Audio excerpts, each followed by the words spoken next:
Corporate bonds, क्या ये सच में एफडी से बेहतर है? चलिए पता लगाते हैं।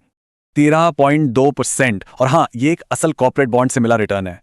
और सबसे मजेदार बात, ये रिटर्न फिक्स्ड है, मार्केट की तरह कोई उतार चढ़ाव नहीं।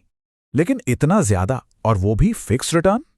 सवाल ये है कि आखिर ये मुमकिन कैसे है। तो चलिए सबसे पहले ये समझते हैं कि ये कॉर्पोरेट बॉन्ड्स आखिर हैं क्या। इसे एकदम आसान भाषा में समझें। ये एक तरह का लोन है जो पब्लिक कंपनियों को देती है। अब कंपनियां ऐसा करती क्यों हैं?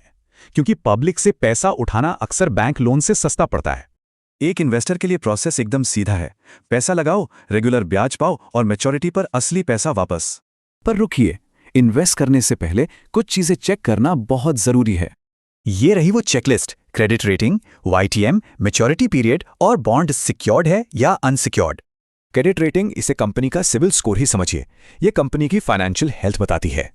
AAA रेटिंग मतलब सबसे कम रिस्क, और रेटिंग जितनी नीचे जाएगी पैसा डूबने का खतरा उतना ही ज्यादा।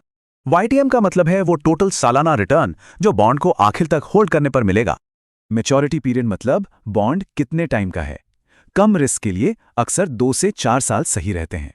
सिक्योर्ड बॉन्ड ज्यादा सेफ होते हैं क्योंकि इनके पीछे कंपनी की कोई संपत्ति गारंटी के तौर पर होती है। तो इन सब बातों के बाद अब आते हैं असली सवाल पर, कितना रिस्क और कितना रिवॉर्ड। यहां इन्वेस्टमेंट का गोल्डन रूल हमेशा याद रखना है। ज्यादा रिटर्न का मतलब है ज्यादा रिस्क। तो ये बॉन्ड्स किसके लिए हैं? जो सेफ इन्वेस्टमेंट और रेगुलर इनकम चाहते हैं, उनके लिए ये सही है। तो क्या कॉर्पोरेट बॉन्ड्स हर किसी के पोर्टफोलियो में फिट बैठते हैं? एक बात का खास ध्यान रखना होगा, बॉन्ड्स पर सिंपल इंटरेस्ट मिलता है, कंपाउंडिंग नहीं। लेकिन एक तरीका है, बॉन्ड से मिले ब्याज को कहीं और इन्वेस्ट करके कंपाउंडिंग का फायदा लिया जा सकता है। तो आखिर में सवाल यही है, क्या कॉर्पोरेट बॉन्ड्स किसी के इन्वेस्टमेंट पजल का वो मिसिंग पीस हो सकते हैं?